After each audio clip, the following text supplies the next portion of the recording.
आप हो गई। आप तो अभी तक अनिल दुबे के साथ, संजय निषाद के साथ इंसाफ नहीं कर पाए। देखिए, अनिल दुबे जी और अनिल दुबे जी के पार्टी के राष्ट्रीय अध्यक्ष स्वयं मुख्यमंत्री जी से मिले थे।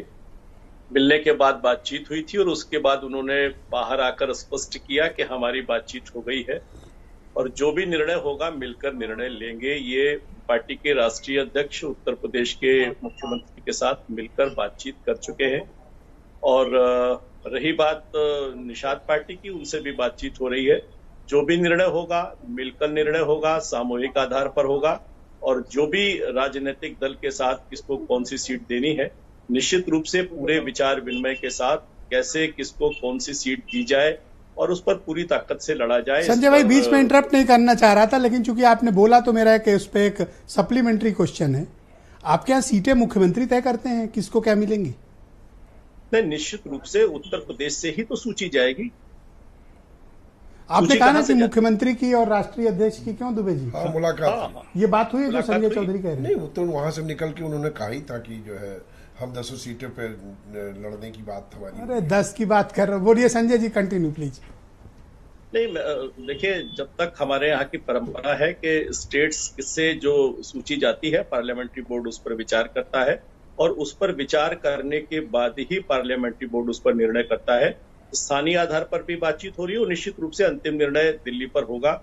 लेकिन जिस गठबंधन की बात अभी आप कर रहे थे ब्रजेश भाई, उसमें एक रोचक तथ्य है। आपने हरियाणा की बात की लेकिन आपने जम्मू और कश्मीर की बात नहीं।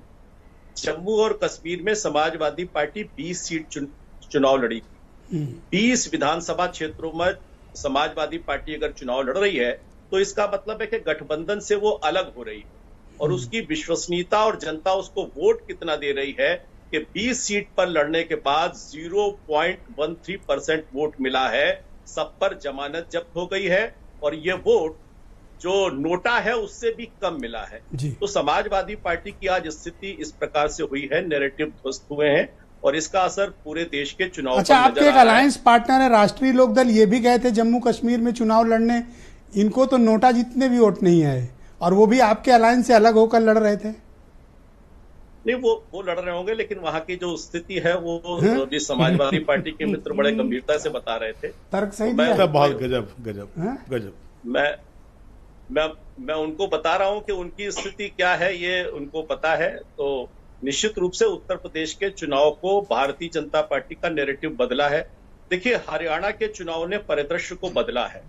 कांग्रेस पार्टी जो इसका गठबंधन है वो कहता था कि हम आएंगे, महंगाई हटाएंगे।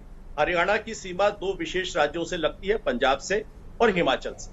इन दोनों ही राज्यों में इंडी गठबंधन की सरकार आई और महंगाई हटाने के दावा करने वाले इस गठबंधन ने जो नैरेटिव किया था कि हम आएंगे, महंगाई हटाएंगे, उसने जनता को उपहार दिया डीजल और पेट्रोल का रेट बढ़ाकर महंगाई का छुरा जनता की पीठ में घोंपा।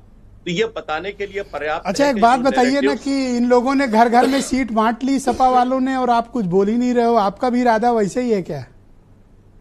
नहीं, भारतीय जनता पार्टी में परिवारवाद के आधार पर टिकट नहीं बटेगी। निश्चित रूप से जो वहां काम करने वाले कार्यकर्ता हैं उन्हीं के आधार पर टिकट बटेगी। और इतना निश्चित मानिए ब्रजेश भाई, हम लोग उपचुनाव के परिणाम के बाद भी मिलेंगे। निश्चित रूप से बदला हुआ परिदृश्य आपको मिलेगा और बदले हुए परिणाम के साथ भारतीय जनता पार्टी का गठबंधन उत्तर प्रदेश में अविश्वसनीय जीत का रिकॉर्ड कायम। ऑलराइट, शुक्रिया आपका। मैं इस डिबेट को आगे बढ़ाता हूं।